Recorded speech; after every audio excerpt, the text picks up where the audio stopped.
Assalaamu alaykum wa rahmatullahi wa barakaatuh. Ashama harkafuun hordoftoota fi kabajamtoota kiyya akkuma nagaa jirtu isin jecha ani nagaa alhamdulillah sirtu jajjabaattu isin jecha egaa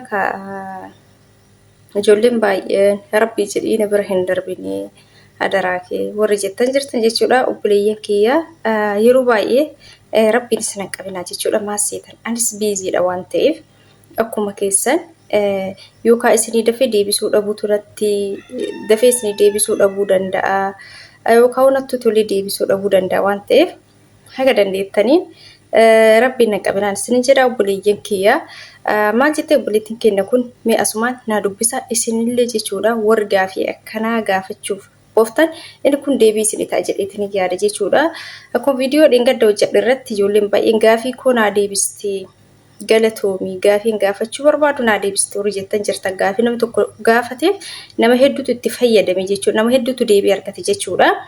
Naa ammas akkasuma dhaggeeffadhaan isin jedha viidiyoo kana haga dhuma garuu laayikii gootaniitiin jettan obboleeyyan keessan ka akka gaafii isin gaafattanii kana gaafachuuf rakkatan hedduutu jira waan ta'eef isaan bira akka ga'u deebii akka argataniif laayikii gochuudhaan wal biraan gaan isin jedha obboleeyyan kiyya laayikii godhaa garuu laayikii godhaan jirtan isin galee naa akkas isin jedha obboleeyyan kee koomentii kan anu wajjin dubbisa kaansileeshinii odoon fudhadhee akkamiin bakkeerra bahee hojjedha lubbuu akkamitti moo gaafadhee fudhachuu danda'a please naaf himimee jettee obboleettiin keenya kun jechuudha akkuma argitaniitiin jettan asuma jechuudha ijoolleen baay'een warri hoggaa lama fixxaniitiin mana sanii kaansileeshinii fudhattanii bahuu barbaadan jechuudha.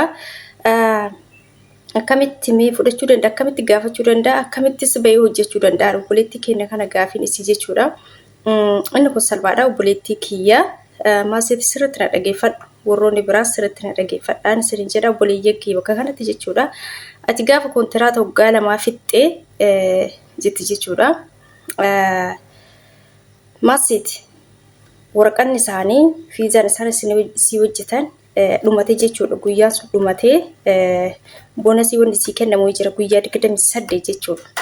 Isin galee guyyaa 28 sun barbaaddu biyya galtaa barbaaddu dalagaa biraa mana biraa jijjiiratta barbaaddus kaansileeshinii kee waraqata kee fudhattee kan hojii biraa hojjetattu jechuudha wanni sii kennameef. Kanaaf hunduma kennaayu jechuudha. Nama asitan obboleeyyan kiyya warri kaansileeshinii fudhachuu barbaaddan. Isin galee warri kaansileeshinii fudhaan jala murtanii qophooftan jechuudha. Nama qabaachuu qabdan.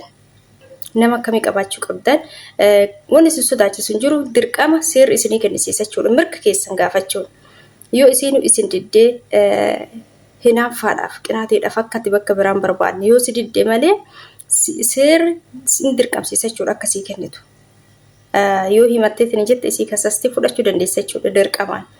Kanaaf ijoolleen keenya jechuudha kaansileeshinii fudhachuu barbaadda taanaan tokkoffaa yookaan ofii keetii birri maallaqa qabaachuu qabda. Maallaqa qabaachuu qabda yoo siin jedhu jechuudha.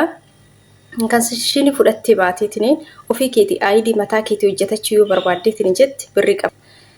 Birri harkaan qabu kaansileeshinii fudhadheetiin iddoo biraarra dalagaa yoo jetteetiin jetti nama qabaachuu qabda dursite. Nama kaansileeshinii san kaampaaniis haa ta'u hojii kaampaanii keessaas haa ta'u bakkuma ta'e haa ta'u yookaan mana jijjiirattee akkuma duraatitti mana nama biraas galuu yoo barbaadde nama qabaachuu qabda. Maaliif kaansileeshinii sun ka qabdu guyyaa 28 jechuudha obboleettii kiyya yoo sii kennaniitiin jedhan ati jidduu san odoo waraqaan sun si jalaa dhumatin nama hojii si galchu nama gaafa bultiin 28 sun sirraa dhumatin nama waraqata sirraa hojjechuu danda'u. Yookaan nama dalagaa sii suqee akka waraqaan sirraa hojjetamu sii gochuu danda'u qabaachuu qabda jechuudha osoo hin bahin sii galee immoo akkanumatti baatee osoo ofii keetis maallaqa hin qabaatin harkaa ID mataa keetii ofii keetii hojjechiifachuu yookaan hin danda'in ta'e hojiis kaansileeshinii fudhattee hojiis osoo hin argatin akkanuma cal'istee yoo kabaatu ta'e odoo jalaa hojiin qopheeffateen nama waraqatas dafee sirraa hojjetu odoon qopheeffatee yoo kabaatu ta'e booda waraqaan guyyaa sirraa gaafa dhumatteetiin jette gara qaraamaatti seenta jechuudha. Qaraamatti immoo gaafa seente hin ulfaata rakkoo keessa seenta xiqqoo. Siin jedha obboleettii kiyyaa kaansileeshinii immoo fudhatteetiin jette dirqama seeruu sii kennisiisa. Isallee immoo namatti sii dubbatu yoo isin kasi daddarbitu ta'e kasiin kennu jettee yookaan biyya si galcha kasiin jettu ta'e nama qabaachuu qabda namatti sii dubbatu jechuudha. Namatti sii dubbatee maaliif hin kenniniif mirga isiitii fudhachuun jedhee nama si gira beeku nama sii dubbatu qabaachuu qabda jechuudha. Yookaan nama warruma biiroo keessa dalagan kanneen kadhatteetiniin naa dubbadhaa jettee nama ta'e haa ta'u dirqama biiroo kee ta'uu hin qabu. Kontiraata waggaa lamaa eeggattee booda dirqama biiroo kee ta'uu hin qabu. Namni itti gaafattu biiroo biraas dhaquu dandeessa malas jijjiirachuu barbaadde. Dirqama nama dura irraa dhufte san ta'uu qabu waggaa lama eega fixattee booda. Haga waggaa lama keessa jirtu rakkoon si qunname yoo warra hojii wal dhabde yoo waa rakkatte yookaan warra biiroo sanatti dawwalattee namarraan dhufte san akkasitti jijjiirattee furmaata argachuuf malee eega waggaa lama fixxee booda biiroo barbaadde. Dhaqxee biiroo barbaadde. Innoo jechuu dandeessa jechuudha obboleettii kiyyaa. Kanaaf nama akkasii kadhatteetiniin akkasii dubbatan gochuu qabda yoo isin kasii didduu ta'e jechuudha. Yoo namni sun si dubbateetiniin jedhe isinis akka seeraan gaafatamtu waan beektuuf sii kenniti jechuudha. Simaayyuu si tuffattee hoose daddarbitu ta'e ati suuqa garuu dirqama ofii keetii dursa gaafachuu qabda. Gaafattee isin kasi didduu biyya si galcha malee siin kennu yookaan hojjedhu na biroo kasiin jettu ta'e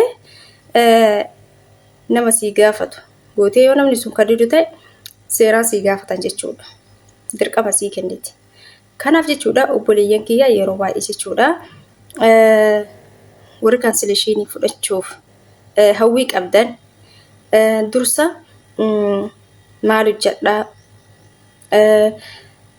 hojii argadhaa odoo guyyaan kun na jalaa hin dhumatiin ofii kiyyaa aayidii hojjetachuu danda'a maallaqa qaba yoo ani immoo hin qabne ta'e maallaqa namni narraa hojjetu jira namni hojii nagalchu jira hojii nagalchan sun hojii akkamiiti jettanii kana lafa jala addaan baafattanii beekuu qabdanii isiniin jedha obboleeyyan kiyya waraqaa moobicha fudhattanii fiiguu osoo hin ta'in isiniin jedha.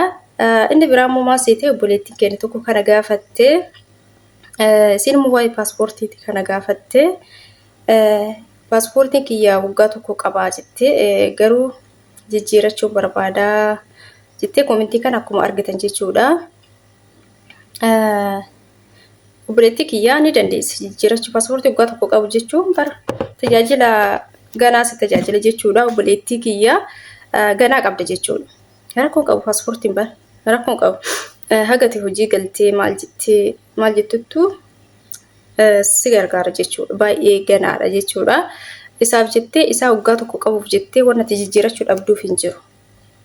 Jijjiirachuu barbaadde yoo ta'e paaspoortii waggaa tokko qabuuf jettee wanti jijjiirachuu dhabduuf hin jiru siin jedha. Maaliif gisee barbaadde haaromfachuu dandeetta jechuudha. Waan iqaamaa qabaatte taana paaspoortii rakkoo qabu gisee barbaadde haaromsita. Sigalee waan ati iqaamaa qabaatte iqaamaa kee qaraamaa sirratti hin qoxxorin malee fiizaa si hojjetame taanaan hojii argatte taanaan yeroo barbaadde haaromsita. Paaspoortiin qixaatii ho'iin qabu. Yoo irraallee dhumate qixaatii hin qabu.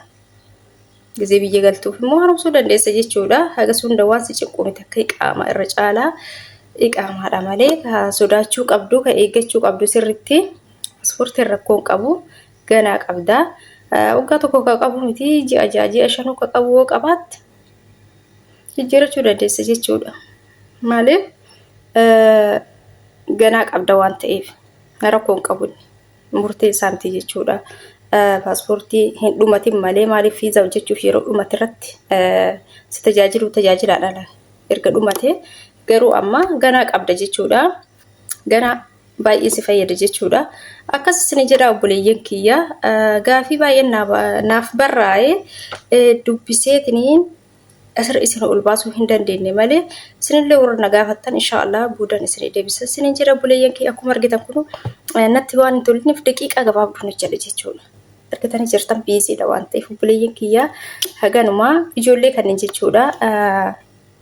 Maaliif isin kunis yookaan guyyaan jalaa dhumatee kansileeshinii fudhattee bahuuf akkaataa isaa haala isaa waan hin beekneef na gaafatte akkana siin jedha obboleettii kiyya. Isin paaspoortiis atis ganaa qabda siin jedha jijjiiradhu wanni si rakkisu tokko hin jiru siin jedha. Akkasii obboleeyyan kiyya haga viidiyoo biraatti walitti deebinutti assalaamu alaykum warahmatullahi wabarakaatu. Garuu laayik gootanii wal biraan gahuu hin dagatinaa isin laayik gootan obboleeyyan keenya akka keessanii hedduu bira gahaa irraa fayyadaman.